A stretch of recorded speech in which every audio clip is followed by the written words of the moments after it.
Welcome to AUA Leadership in Business, an official podcast of the American Urological Association. On today's episode, we are excited to bring you a special excerpt from the Institute for Leadership in Business track on-demand course, Empowering Physician Leaders, Strategies for Inspiring Excellence and Achieving Success. Sharing his insights and experiences on leadership essence, mission, passion, urgency, we welcome Dr. Landon Trost. Now I'd like to welcome Dr. Landon Trost to speak on mission, passion, and urgency. Dr. Trost is a urologist and affiliate faculty at Brigham Young University and Norda College of Medicine, specializing in vasectomy reversals, Peyronie's disease, and male infertility. He's the director of the Male Fertility and Peyronie's Clinic and the president of the charity Cure PD. Welcome. Thank you. Okay, Kathleen Stewart, the gauntlet is accepted. And I changed the topic a little bit, and I'm so obsessive compulsive that this is going to be like one of these cringe-worthy things that I'll relive for the next 20 years that I was walking around here, especially if I trip or something. But anyways, it's good therapy for me, if nothing else. So I changed the title on this. I don't know if I'm allowed to do it or not, but I changed it from mission to vision, because when you think of mission, you think of something that you just accomplished and it's done. But in reality, I think the reason everyone here is very accomplished. Like, it's not a question of making it through, getting into med school, anything like that. I mean, it's a very accomplished group. But it's how do you take it to the next level? How do you create that vision in other people that you can inspire someone who isn't so dynamic and turn them into somebody who's a producer, or a department that's not producing? How do you turn it into a producing department and so on? So when I got this invite, no disclosures that are relevant for this. When I got this invite, I immediately said, you must have the wrong person. I left Mayo a couple of years ago, and you look at the panel that everyone's with, and they are an exceptional panel. And they said, no, we want to hear your story because we want to know, it's a real unique, not unique, but it's a different type of path going down. And so they asked me to give kind of what led me to this point type of a story. So by raise of hands, who here's life went exactly as you thought it would go? Now, that includes your career, that includes children if you have them, that includes significant others, things like that. Whose went exactly as planned? All right, I kind of knew how that one was going to go. Now, along those lines, we'll make these ones rhetorical, so no raise of hands on these ones. But if you have a significant other, how would your significant other rate your job? Are they very pleased with it, very displeased with it, neutral? How would you grade yourself in that regard? Now take that same question and ask, how about you? If you honestly look at yourself and your job, your position, your time, how would you rate yourself? Are you pleased with where you're at? Would you say, hey, this is a Likert scale 5? Are you down to a Likert scale 1? Are you just skipping the question because you don't want to answer? You don't want to honestly deal with that type of introspection? Well, so today, again, real quick, we've got 10 minutes, my pathway, what led to this side of things. So by way of background, I did residency at Mayo Clinic. Loved it there. Ever since a 5-year-old boy, my mom used to read me a book about Mayo. It was this little cartoon thing about people mixing up chemicals, and I always wanted to go to Mayo. Hurricane Katrina hit my med school, and I tried to go to Mayo, the first chance I got. So when I got into Mayo for residency, I was just thrilled. Did 3 fellowships in andrology, one at Memorial Sloan Kettering, one at Tulane, and one at University of Florida. Came back on staff at Mayo, was their chief andrologist for a while, and just loved it because Mayo was this candy store to me. I love building Legos, love building projects and things like that. And Mayo was, they had everything. So you had randomized controlled trials, no problem. You want resident presentations, you want to give lectures, you want to give grand rounds. I got contempt of court for giving a grand rounds at Mayo because I was supposed to be on jury duty, and I figured, they're not going to call me in. Sure enough, they did call me in. But so I got contempt of court. Media interviews, practice fulfillment. Mayo was wonderful. The problem with living in a candy store, if you like candy, is you can put on weight. And we all get these barnacles over time, where we start accumulating a professorship or accumulating a committee. And then you do good at one committee, it's like the dragon. You slay the head and 3 more heads pop up because now you're good at what you do. And so you become a victim of your own success, and it becomes extremely difficult to cut the barnacles over time. Well, this was my life, and I would bet 90% of our lives. If we went around and said, all right, plot out your week, let me show you what to do. So patients, I was full-time. I didn't want to take block time. Felt weak if I took too much block time. So 40 to 50 hours a week was seeing patients. Research was 10 hours. I had to update all of the topics related to andrology, all the media interviews, which are spot. You have 6 hours to answer back a reporter from whoever who wants whatever topic on ejaculatory dysfunction that day. Hospital committees, that was 15 to 20 hours a week. I never had less than 400 emails a day in my last year, and I never had more than 600, but every day. So you try to take a week off, you've got 3,500 emails that have to be answered on your time back. So you can't take time off ever. So I would block 8 hours a day on vacation days to make sure that I could get through my emails.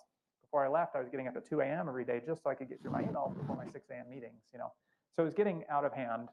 And then, of course, there's future roles, positions. You're on these committees to, leadership track to CEO of one hospital or another. I was opening up hospitals. I was starting a new medical record system.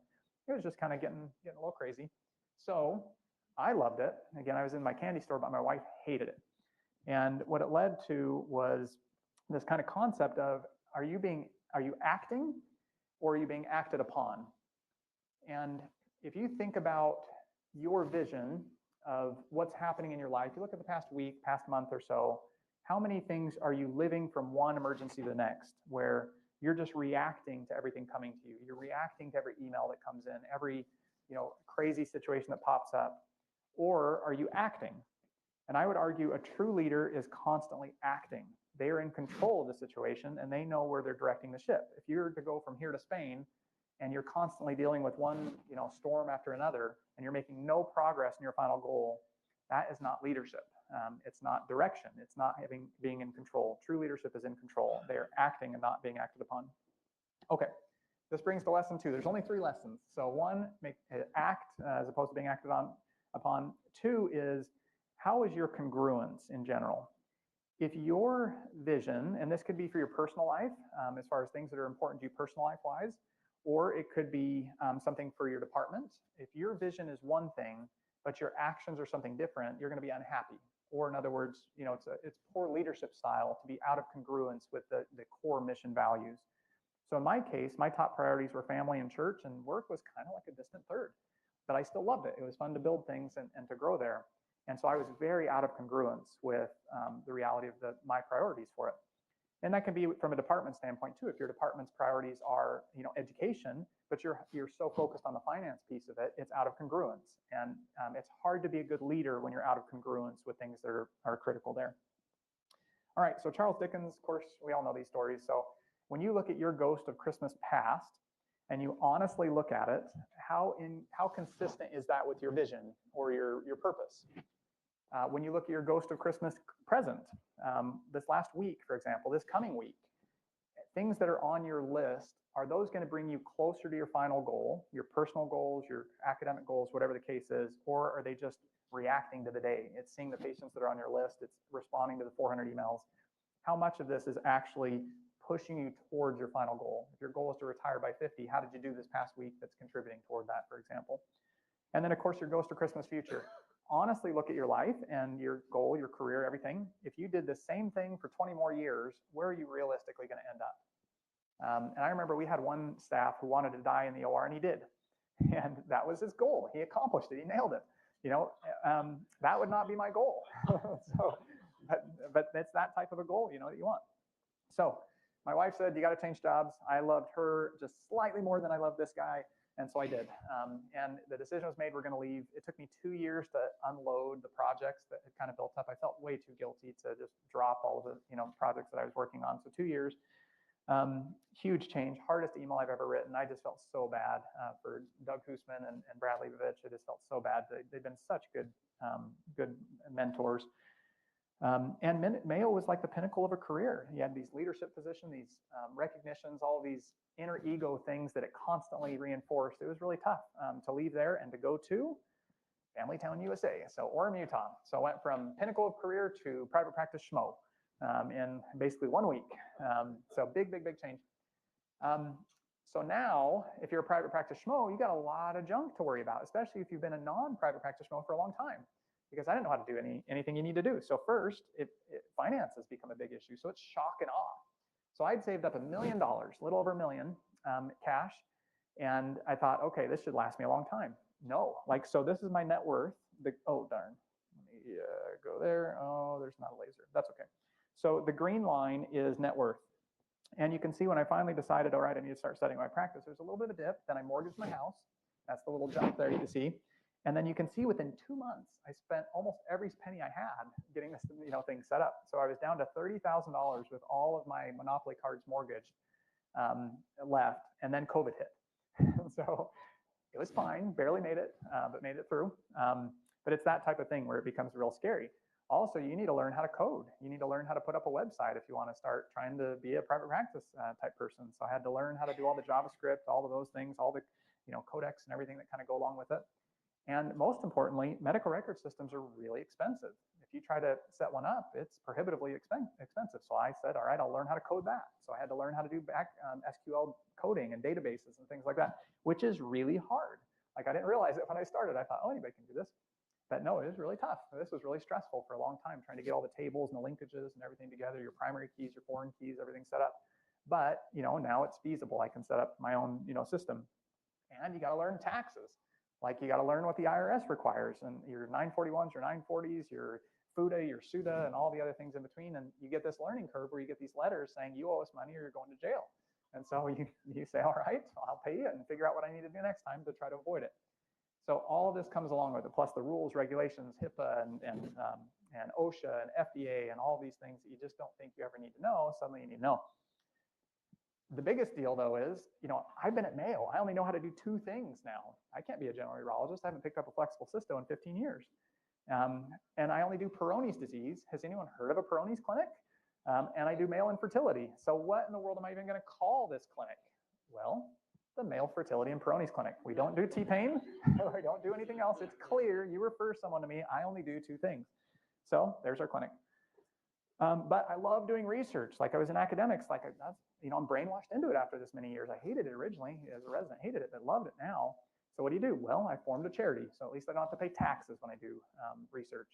And well, I love teaching. I enjoy teaching the residents. It's kind of fun to teach them stuff and have someone think that you know what you're doing. And well, we've got some med school, or we've got an undergrad school and an osteopathic school nearby. And so I have them rotate with me, and we've got students, and I've got a little knot tying thing and how do you round, and these types of early preliminary trainings you can still teach and train. I want to be involved academically. Well, so Journal of Sexual Medicine, I've been able to stay on as an AE and have some new responsibilities starting soon there. And AUA, I'm on 3 guideline panels and the PGC chair for the andrology section, Board of Urology, write the questions for andrology and SMSNA secretary of that. So you can stay academically involved. You want to be innovative. So, Mayo is this wonderful, innovative type place. Can you still do it? So I formed a lab, so a high complexity lab. I formed a pharmacy, formed a pharmaceutical company. So now if I want to invent a drug, we can. And I just send a couple emails and we start inventing a drug and get it through the pathway. And then I formed a medical device company. I want to build a medical device. Great. Send a few emails and they start building it out. And then we do the clinical studies and get it done. So it's been really fun. And again, the concept of this is if you have vision, you have direction, you have anything like that, it doesn't matter where you're at. You can try to build those areas. So it's been, I would say the transition for me was this transition into an enjoyable growth phase, as opposed to this incongruence where I was constantly battling with my wife, who hated every time I came home, every time the page went off, every time I got another request, anything else. I couldn't talk to her about my life or my day or anything because it would just be a trigger. It was like, felt like Normandy every time we were talking about anything related to work. And so, but now it became enjoyable growth because I could block the time, I could hire more. And ironically, I started seeing and doing more. We were doing 25 vasectomy reversals a week. Now, this is way more than we ever did at Mayo. It's like 6% of the entire nation's, and Peyronie's, we're seeing 3 times more than the entirety of the Mayo health system combined, all the hospitals plus the health system. So it really was able to grow. We're up to 60 plus employees at this point. And honestly, it was just as fulfilling as prior, although I absolutely love Mayo in every way. So in other words, I was supposed to marry that girl and go to that school, but that's not me, and I didn't go there. So now hopefully this doesn't get too broad or viral, because one of these days that's going to haunt me. But I think a better perspective is like those kids books, of the choose your own adventure. You get to pick your choices, but you don't get to pick the outcomes. Are you going to fight the shark or are you going to swim? Either way, turn to page 219 and you'll see what happens in your life. The concept, I think, is lift where you stand. Whatever task, this is number 3, this is the third and final one. Whatever task is assigned to you, do your job, build everybody up around you, lift where you stand, keep with that constant vision. It doesn't matter if you're a private practice schmo, if you're an academic, if you're a chair of a department, whatever the case. The key is build, make it grow, make it better, stay on target with the vision. And whatever your circumstances are, you can build up. It doesn't matter where you lead, but how. So in summary, act versus being acted upon. Are you in control of your situation in your life? Is there congruence with your desires and your purpose, the final vision, and what the decisions you're actually making? And finally, contrary to our beliefs, successful leadership has little to do with the circumstances where we lead, such as your title, position, or location, and everything to do with your focus, which is your vision, direction, and motivation. With that, I thank you for your time.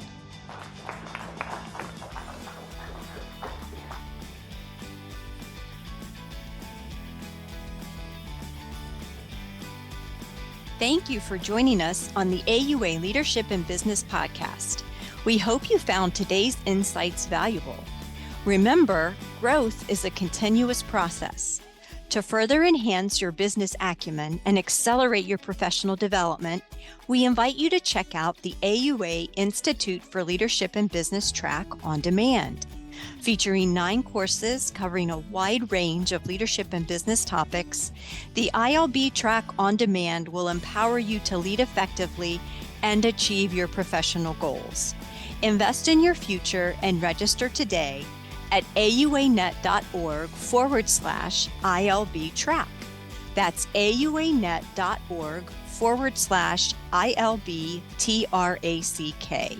Until next time, continue to learn, lead, and excel.